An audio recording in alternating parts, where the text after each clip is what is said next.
everyone, my name is Shri and I'm here to do a book review, and the book I will be reviewing today is You by Kepnes. This was a 2014 release and I believe I would categorize it as a psychological erotic thriller. The story follows a guy named Joe.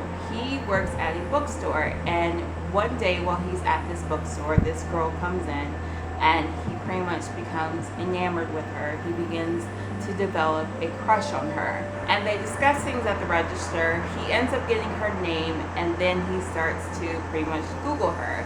He finds her Twitter, he finds her Facebook, and then he starts pretty much cyber stalking her, and he becomes obsessed with her, and he makes sure that every obstacle that is in the way of them being together is removed. I enjoyed this book. I did not love this book, but I did enjoy it. I did enjoy our main character, Joe. We are inside of his head, and he is a very, very interesting, strange person. He has a lot of feelings about everything around him. He comments on the people that come into the bookstore, what books they purchase. He pretty much judges them, whether he wants to admit it or not. And as much as I enjoyed being inside his head, I would never want to hang out with him because he is a psychopath. He becomes obsessed with this girl, and this obsession makes him do things that he makes every excuse for. I liked all the characters in this book. I thought they were developed well. Our female lead was Guinevere Beck, but she goes by Beck.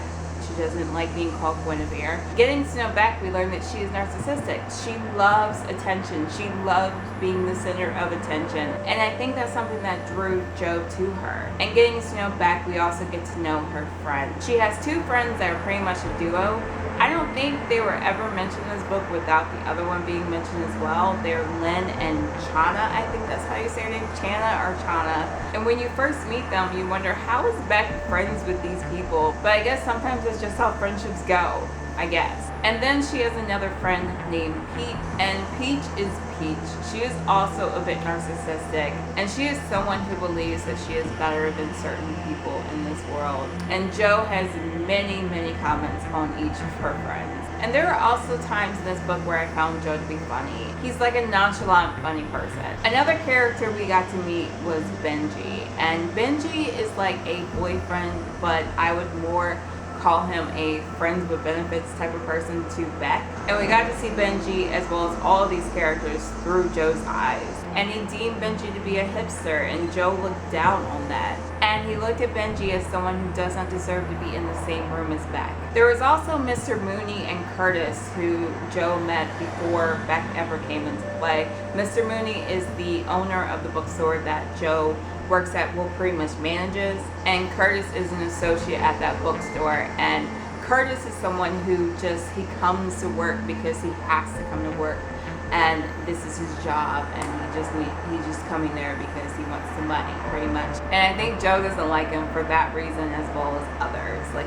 Like Curtis doesn't take the bookstore seriously. Mr. Mooney was like a father figure to Joe, and I would really love to learn about Mr. Mooney's past. There are more characters that do come into this book, but I don't want to spoil it for you.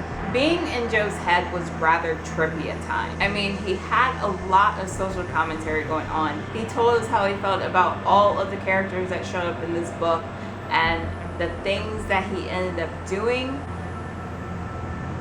were just not okay. I would never want to be stalked, but being inside of a fictional character's head who happens to be a stalker was fascinating. As I said, I enjoyed this book, but I did not love it.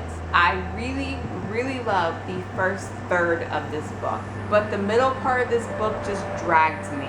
I felt like there were things going on that I did not care about. I got bored for a little while. I would have liked for this book to be like 50 pages shorter, 50 to 75 pages shorter. The last third of this book, it was okay.